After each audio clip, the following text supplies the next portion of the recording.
Welcome to this explainer. Today, we're traveling to the seemingly idyllic village of Chandanpur to explore the hidden, often totally misunderstood realities of rural farming. We're going to look right past that beautiful scenery and dig deep into the actual systemic mechanisms that dictate who thrives and who barely survives. So picture this. You walk into a village courtyard on a gorgeous, golden morning. You meet Devrath Tiwari, a 26-year-old farmer with a quick smile, laughing, holding his toddler son up in the air. His wife Arti is packing fresh rotis into a steel tiffin box. Honestly, if you stopped right there, you'd think rural life is exactly the paradise the movies make it out to be, right? It looks like a picture-perfect morning, he's got a beautiful family and a proud inheritance. But in rural India, the ground beneath your feet doesn't always care how deep your roots actually go. Okay, let's dive into this. That proud inheritance we just mentioned, it's exactly 1.5 acres of fertile soil, passed down through 3 generations of Devrath's family. Now, on paper, owning land sounds like a massive advantage, but for a micro-farmer like Devrath, this tiny slice of land can quickly transform from a treasured family asset into a beautiful, practically inescapable trap. Part 1. The Chasm of Scale. To truly understand why a piece of land can become a trap, we really have to look at the massive disparity in modern farming. Think about Devrath Tiwari, out there working his 1.5 acres with a rusted hand sickle, a kurpi, sweating over a dry, cracked mud channel. Then compare that to Mahendra Singh, the village's wealthiest landlord. He farms a massive 40-acre estate using a roaring green mechanized tractor and a 350-foot-deep concrete bore well that literally taps into groundwater no matter the season. Mahendra has the capital, he has institutional bank credit, and he has industrial farming power. Devrath basically just has his bare hands. And because Devrath doesn't have the capital for his own deep bore well, he has to actually buy his water. And the cost? 80 rupees an hour. That is the exorbitant price Devrath has to pay just to rent water from Mahendra's well. It essentially gives Mahendra the power to dictate water prices to the rest of the village, which creates this massive financial hurdle for microfarmers before they can even plant a single seed. But then, the absolute worst-case scenario happens. The monsoon fails. Mahendra Singh raises his hourly water rates. The deep industrial borewells in the area have sucked the local water table down so far that Devrath's own shallow ring well is just completely dry. All that's left at the bottom is dead leaves and mud. His young, green paddy crops are starting to turn this pale, sickly yellow.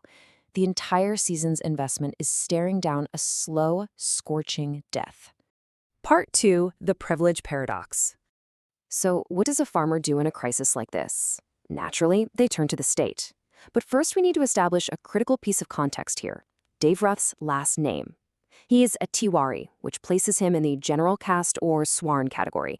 Historically, this is a privileged, landowning class, so on paper his caste denotes high status. And it is precisely that status on paper that builds an invisible, silent administrative wall he's about to hit head-on. If you go inside the panchayat office, the walls are covered in colorful posters advertising vital government lifelines. India has dozens of massive welfare programs designed to shield poor farmers from ruin. We're talking solar pump subsidies offering 90% off, special seed distribution waivers, absolute agricultural credit relief. These are absolutely incredible, life-saving safety nets meant for marginalized communities. In fact, Devrath's neighbor, Suresh, who farms the exact same 1.5 acres of land, just got a subsidized solar pump through one of these programs. But here is the really striking question we have to ask ourselves. Does a surname water a field? Devrath is entirely excluded from all of these subsidies. Why? Because the welfare safety nets are structured around caste. And as a Tiwari in the general caste, he is deemed historically privileged. He gets turned away by the clerk. He has to pay 100% for his seeds, 100% for his diesel, and 100% for his water. In the eyes of the system, his caste makes him privileged. But in economic reality, he is practically destitute. Part 3. Ghosts of Colonial Rule. This brings us to a point of quiet despair. Picture Devrath sitting on a crumbling concrete block under a dead neem tree, just clutching his rejected documents.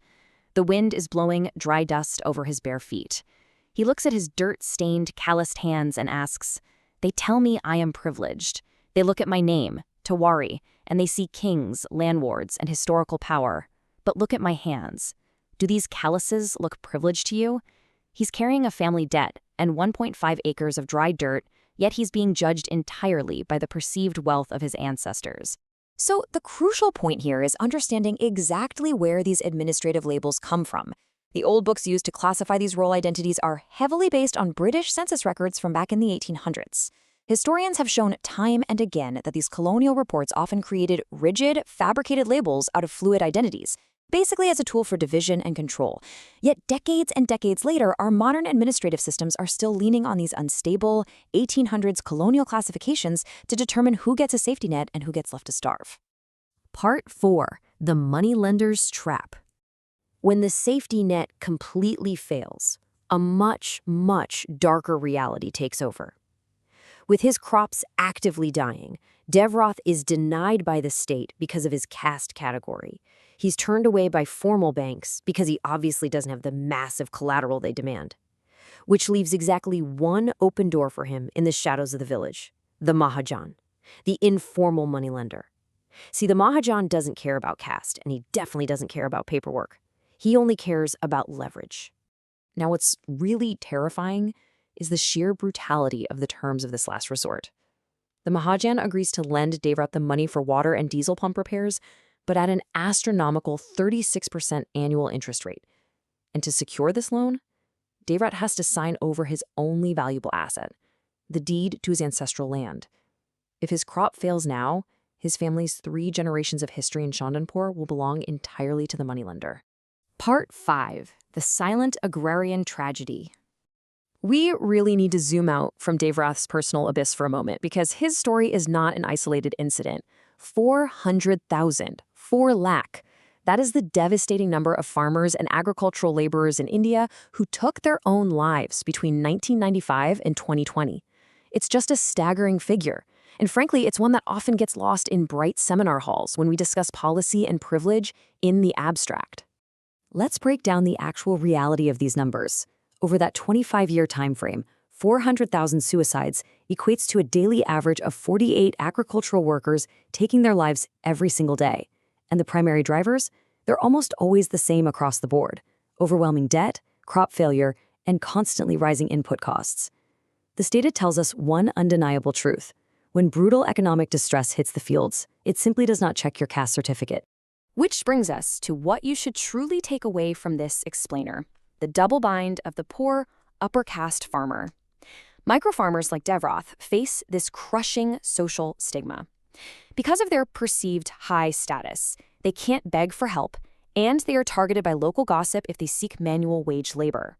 But at the exact same time, they are entirely blocked from the government safety nets designed to save microfarmers. They're left totally alone in the shadows, fighting modern economic battles while chained to rules written by colonial ghosts. So I'll leave you with this final, provocative thought to consider. How long can a family actually live on pride when the water table is falling, the debt is rising, and the safety net doesn't even know you exist? Devroth's story is the silent, beating heart of rural desperation, a reality where maps, labels, and numbers so often hide the profound human struggle for survival. Thank you so much for joining me for this explainer, and keep questioning the systems around you.